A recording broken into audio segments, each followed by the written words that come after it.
যদি দেখি তাহলে হাতে আর 24 ঘন্টাও কিন্তু সময় নেই, কারণ 21শে ফেব্রুয়ারি এই এসআইআর এর যাবতীয় যা অভিযোগ তা নিষ্পত্তির দিন। আজ 20শে ফেব্রুয়ারি দাঁড়িয়ে বড় প্রশ্ন এটাই, তাহলে কি এই অভিযোগের নিষ্পত্তি সত্যি সময়ের মধ্যে করা যাবে, নাকি এই চূড়ান্ত ভোটার তালিকা প্রকাশে আরো সময় লাগবে? কথা বলবো, প্রতিনিধি সোমরাজ বন্দ্যোপাধ্যায় রয়েছেন সঙ্গে। সোমরাজ, দেখো, চূড়ান্ত ভোটার তালিকা প্রকাশের সময়সীমা প্রয়োজন হলে বাড়ানো হতে পারে, এমনটাই গতকাল রাজ্যের মুখ্য নির্বাচনী আধিকারিক মনোজ কুমার আগরওয়াল জানিয়েছেন।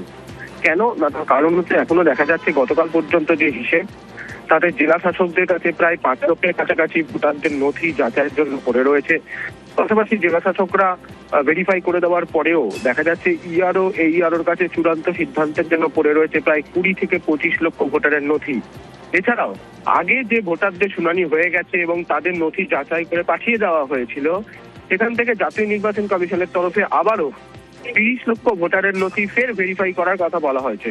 অর্থাৎ মোট 60 লক্ষ নথি যা এখনো পর্যন্ত অভিযোগের নিষ্পত্তি হয়নি। এবং সেক্ষেত্রে কমিশন মনে করছে যে 21 তারিখ অর্থাৎ এই শনিবার পর্যন্ত যে সময়সীমা রয়েছে জাতীয় নির্বাচন কমিশনের টাইমলাইন অনুযায়ী, তার মধ্যে গোটা প্রক্রিয়া শেষ করা সম্ভব হবে না।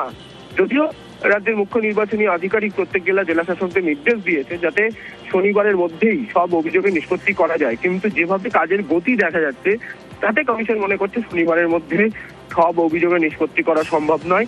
সেক্ষেত্রে সময়সীমা বাড়ানো হবে নাকি বা তার জন্য কতদিনের সময়সীমা বাড়ানো হতে পারে, মনে করা হচ্ছে আজকের মধ্যেই সেই সংক্রান্ত সিদ্ধান্ত রাজ্যের মুখ্য নির্বাচনী আধিকারিকের দপ্তর নিতে পারে। বেশ।